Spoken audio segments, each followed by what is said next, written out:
하나님을 사랑하는 저와 여러분 가운데에 하나님의 놀라운 그 크신 능하심을 늘 보며 날아갈 수 있는 저와 여러분이 되어질 수 있기를 주님의 이름으로 축원드립니다. 사도 요한은 하나님을 빛이시라 우리에게 말씀하고 있지요. 사도 요한이 하나님은 빛이시라 그렇게 소개하지 않아도 구약의 말씀 가운데 신약의 말씀 가운데에 우리 하나님은 빛이심을 너무나도 잘 드러나 있습니다. 그리고 우리는 그분의 빛을 받은 존재들이 되었습니다. 예수님은 이 땅에 빛으로 오셨고 그 빛을 알아본 이들도 있었고 알아보지 못한 이들도 있었습니다. 그 빛을 알아보고 그분께 나아가 하나님의 아들로 고백하며 나아가는 이들에게는 하나님의 자녀가 되어지는 그 권세를 허락해 주셨습니다. 그렇게 고백하는 이들이 다 아니지요. 고백하지 않은 이들도 너무나도 많습니다. 그 예수님에 대하여 소개받았지만 그분을 그렇게 고백하지 않고 살아가는 이들도 너무나도 많습니다. 아니, 더 엄밀하게 말하면 예수님을 나의 구세주라 고백하고 살아가는 사람들보다 예수님은 하나님의 아들이야, 하나님이야 라고 빛이시야 라고 그렇게 고백하지 않고 살아가는 사람들이 훨씬 더 많습니다. 훨씬 더 많습니다. 밖을 돌아보시기 바랍니다. 세상은 빛 가운데 있는 사람보다 빛 가운데 있지 않는 사람들이 훨씬 많습니다. 그렇기에 빛의 사람들이 늘 핍박받고 고난받고 고난 중에 있는 것입니다.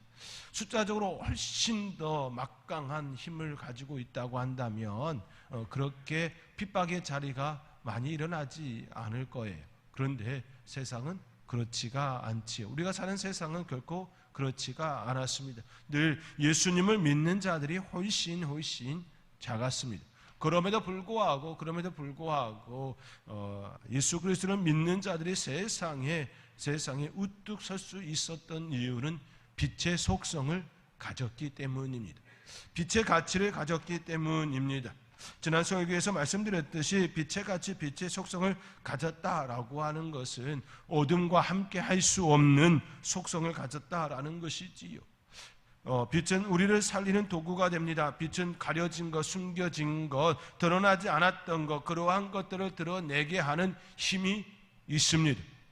그렇기에 계속해서 반복적으로 말씀드리는 바와 같이 빛의 속성을 가진 우리이기에 세상에 향하여 이야기하는 것이지요.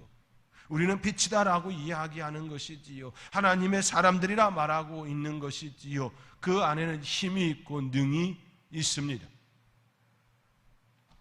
수없이 많은 사람들이 예수 그리스도 안에 있지 않는 그들 앞에서 그렇게 고백하며 살아왔습니다.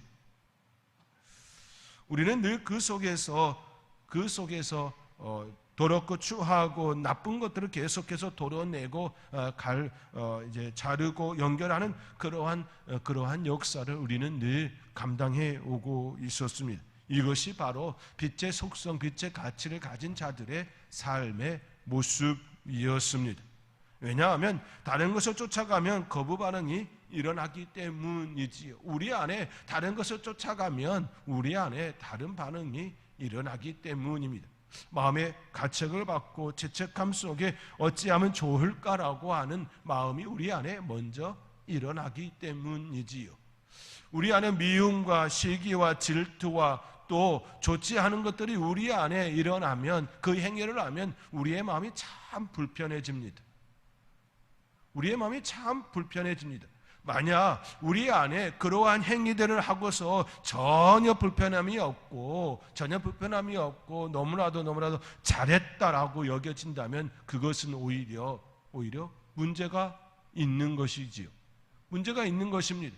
우리의 삶의 자리에 더러운 것이 우리에 묻었을 때에 우리의 마음이 불편해지고 어찌하면 좋을까라고 고민하며 하나님께 아뢰어 나가는 사람, 그 사람이 진정한 하나님의 사람인 것이지요. 그것이 마땅한 모습입니다. 그런데 그런 모습이 일어나지 않고 있다고 한다면 오히려 우리의 모습을, 우리의 삶을 점검해야 할 것입니다. 진정 하나님의 영이 내 안에 있나? 예수님께서 이 땅에 오셔서 십자가에 죽으셨는데 그 죽음의 그 사건이 내 안에서 진정으로 역사되고 있나라고 물어야 할 것입니다.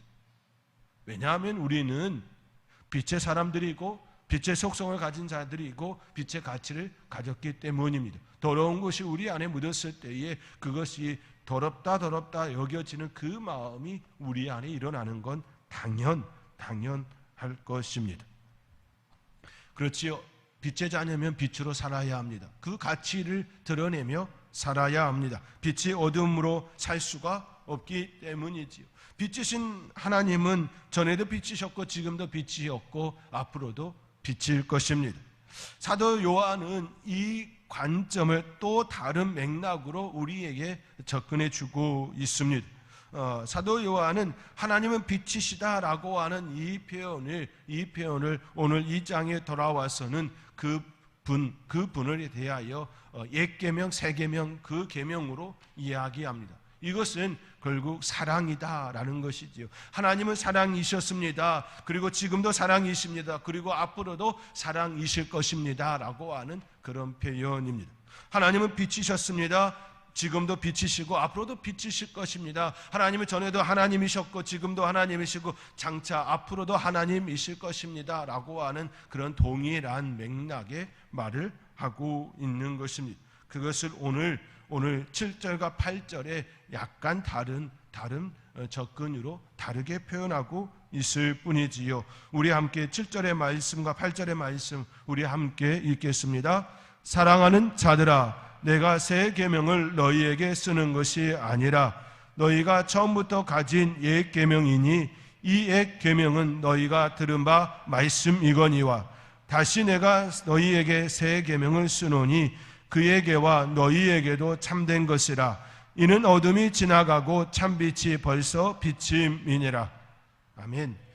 사랑하는 자들아 라고 호칭해 놓고 내가 새 계명을 너희에게 쓰는 것이 아니라 얘기하며 또 너희가 처음부터 가진 옛 계명이다 라고 이야기합니다. 그러면서 다시 8절에서는 다시 내가 너희에게 새 계명을 쓴다 라고 이야기합니다. 이상한 느낌이지 않습니까?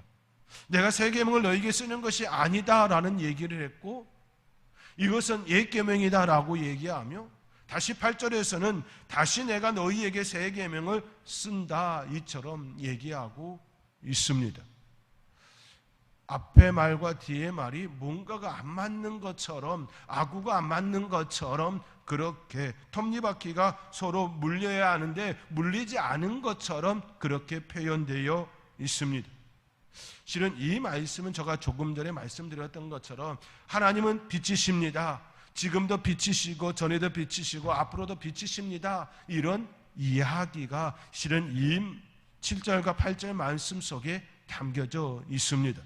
계명이라고 하는 것은 사랑이라고 하는 그 말씀입니다. 하나님은 사랑이십니다 라고 하는 이 말씀인데요, 사랑하는 자라 내가 새 계명을 너희에게 쓰는 것이 아니라 라고 하는 것은 내가 너희에게 사랑하라 하나님은 빛이시다 사랑이라 라고 말하는 것은 새롭게 이야기하는 것이 아니라 옛부터 있었던 것이다. 너희가 처음부터 가진 옛 계명이다. 이렇게 얘기하고 있는 겁니다. 그리고 다시 내가 너희에게 새 계명을 쓴다 라고 하는 건 역시 하나님은 사랑이시다. 예수님은 사랑이시다. 그런데 옛 계명과 새 계명이 약간 다름이 있지 않느냐라는 이야기를 하는 겁니다.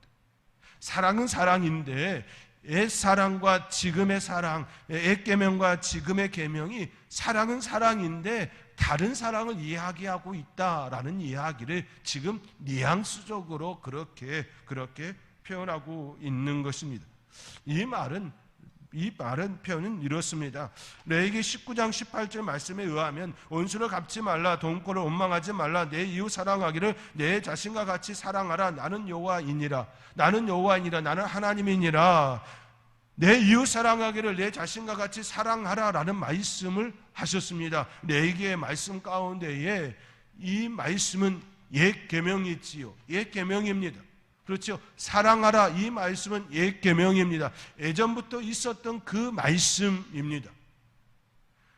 이스라엘 백성들 가운데 늘 있었던 말씀입니다. 사랑하라, 사랑하라, 내 이웃을 내 자신과 같이 사랑하라, 이 말씀은 옛부터 있었던 말씀입니다. 그렇기에 7절에 사랑하는 자들아, 내가 새 계명을 너희에게 쓰는 것이 아니라 라고 이야기하는 것입니다. 그런데 달라졌지요. 달라졌습니다. 무엇입니까?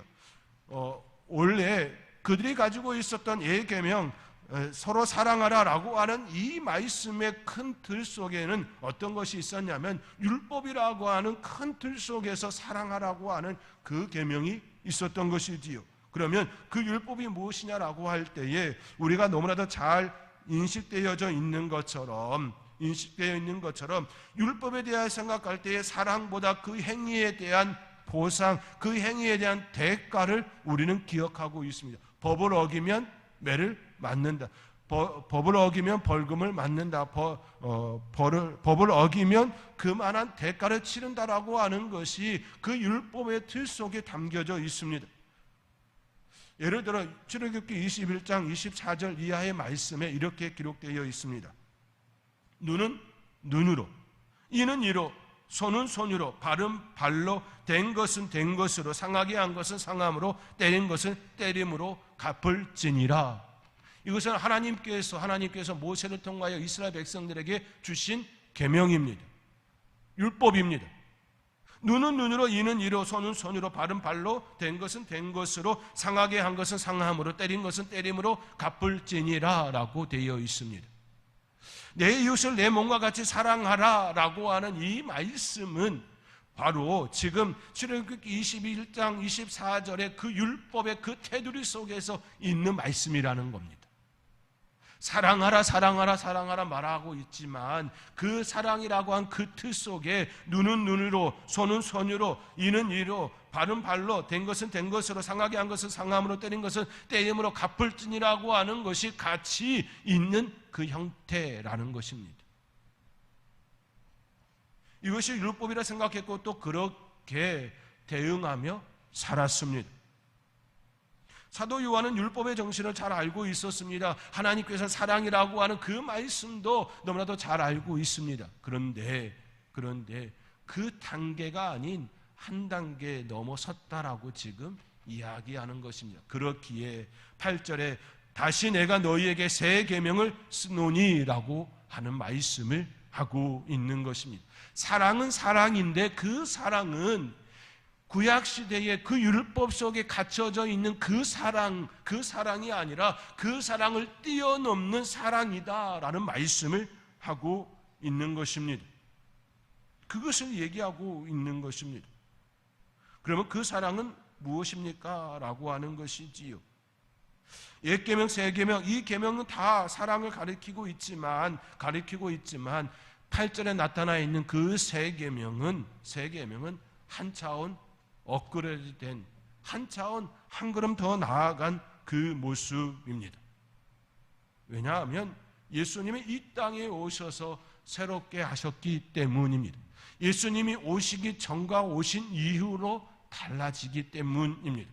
예수님이 이 땅에 오셔서 십자가에 죽으시고 죄를 사하는 권세를 주셨습니다. 전에는 할 수 없는 일이 이제는 행할 수 있게 되었습니다.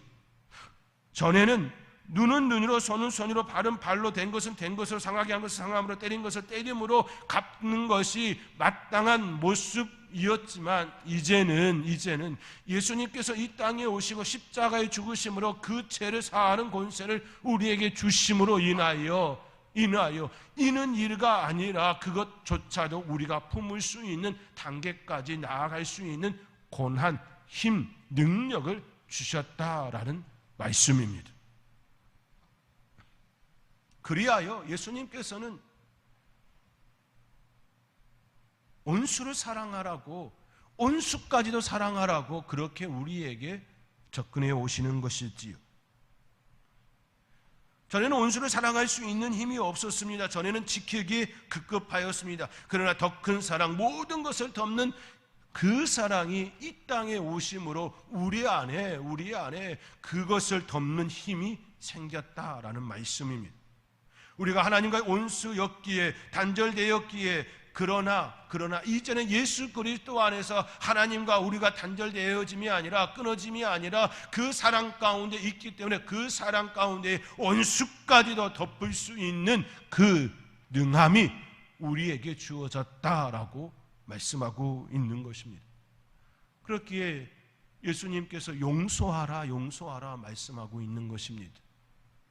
용서하라라고 말씀하는 건 결국 왼수지간 아닙니까? 미움의 대상 아닙니까? 그 미움의 대상이고 왼수의 그 사이가 아니라 그것까지도 덮으라라고 말씀하고 있는 것입니다. 그렇기에 7절에 있는 내가 새 계명을 너희에게 쓰는 것이 아니라 너희가 처음부터 가진 옛 계명이니 이 옛 계명은 너희가 들은 바 말씀이거니와 서로 사랑하라라고 하는, 내 이웃을 내 자신같이 사랑하라고 하는 그 사랑이었지만, 새롭게 예수님을 통하여 우리에게 주어진 그 계명은 온수까지도 사랑할 수 있는 힘을 너희에게 주셨기에 이제는 온수까지도 사랑하라라는 말씀으로 나타났다라는 것입니다. 굉장히 어려운 이야기인 것이지요. 굉장히 어려운 이야기입니다. 오히려 손은 손으로, 이는 이로, 눈은 눈으로 하는 것이 더 쉬운 모습입니다. 그런데 예수님께서 이 땅에 오시고 십자가에 죽으시고 내가 너희를 사랑한다라고 하며 그 사랑을 품은 그 순간, 그 안에 우리가 들어가는 순간, 옛 계명의 그 삶을 사는 것이 아니라 새 계명, 그 계명 속에서 살아야 한다라고 접근하고 있기 때문입니다. 한 번 용서하는 것이 아니라 7번 용서하는 것이 아니라 7번이라도 용서하라고 그렇게 예수님께서 말씀하고 있는 것입니다. 더 어려워진 것입니다. 더 어려워진 것입니다. 우리 안에 그 마음을 품으라고 얘기하고 있는 것입니다. 그러니 더 어려운 것이지. 세상을 향하여서 사랑의 삶을 살라고 하는데 그 사랑의 삶이 내 마음에 든 자는 사랑하고 내 마음에 들지 않는 자는 사랑하지 않는 것이 아니라 예수 그리스도 이름으로 다 사랑하라고 하는 것입니다. 그러니 어려운 겁니다. 사랑은 쉬운 것이 아닙니다. 내 속에 있는 거 다 끄집어 내놓고 사랑해야 가능한 일입니다. 바로 이것을 말씀하고 있는 것입니다. 그렇게 살아야 하는 이유가 무엇입니까? 라고 할 때에 8절 하반절, 이는 어둠이 지나가고 참빛이 벌써 비침이니라 라고 말씀합니다. 참빛이 벌써 비쳤기 때문에 너희는 그 빛 가운데 있는 자라여야 한다는 것입니다. 너희 안에 참빛, 그 빛이 들어와 있기 때문에 너희는 손은 손으로, 이는 이로가 아니라 사랑으로 덮어라, 사랑으로 덮어라, 사랑으로 덮어라, 용서하라, 용서하라, 용서하라 말씀하고 있습니다. 그러면서 9절, 10절, 11절에 빛 가운데 있다 하면서 그 형제를 미워하는 자는 지금까지 어둠에 있는 자요, 그의 형제를 사랑하는 자는 빛 가운데 거하여 자기 속에 거리낌이 없으나 그의 형제를 미워하는 자는 어둠에 있고 또 어둠에 행하며 갈 곳을 알지 못하나니 이는 그 어둠이 그의 눈을 멀게 하였음이라 라고 말씀합니다. 예수 안에 있다라고 하면서 여전히 미워하고 있다면, 형제를 사랑하고 있지 않다면 그는 빛에 있는 자녀라 말할 수 없다라는 것입니다. 어둠에 있고 또 어둠에 행하며 갈 곳을 알지 못한다라고 말씀하고 있습니다. 그러니 말씀이 무서운 겁니다. 말씀이 무서운 겁니다. 그 말씀대로 살아야 되는데, 우리의 삶의 모습을 보면 여전히 예수 믿기 전과 이후에 달라져야 하는데 여전히 내 입맛에 맞게 그렇게 치사 선택하며 살아가고 있다라는 것이지요. 결코 그렇게 살지 말라고 하는데 그렇게 하고 있다라는 겁니다.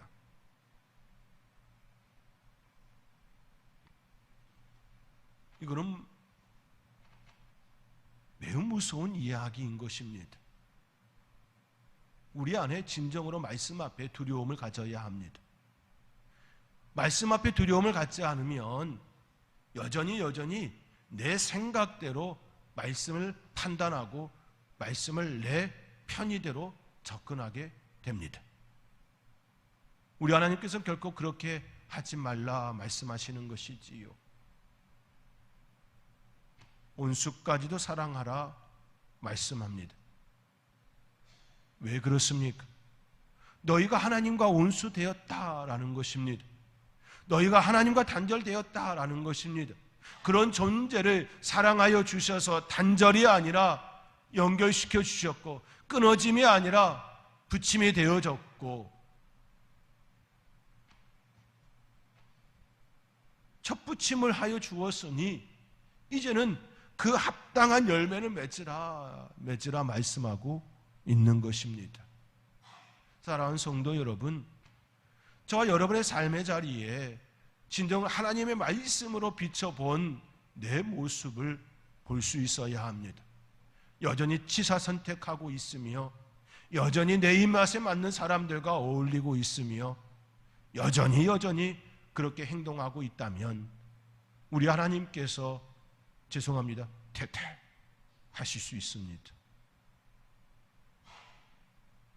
우리는 그렇기에 말씀 앞에 예수 그리스도의 그 십자가 앞에 우리의 모습을 날마다 점검하고 또 점검하고 살펴야 합니다. 이번 한 주간 저와 여러분의 삶의 자리에 그 모습으로 살아갈 수 있기를 원합니다. 창립 52주년을 맞이하는 우리 선돌교회가 앞으로 더 나아가야 될 모습은 바로 이런 모습인 것이지요. 철저하게 말씀 가운데에 말씀으로 사랑의 공동체를 이루어 가리라. 어둠 가운데 있는 이들을 빛 가운데로 인도하리라 라고 하는 그 모습이어야 할 것입니다. 그 모습이 저와 여러분 가운데에 나타날 수 있기를 주님의 이름으로 축원드립니다. 우리 함께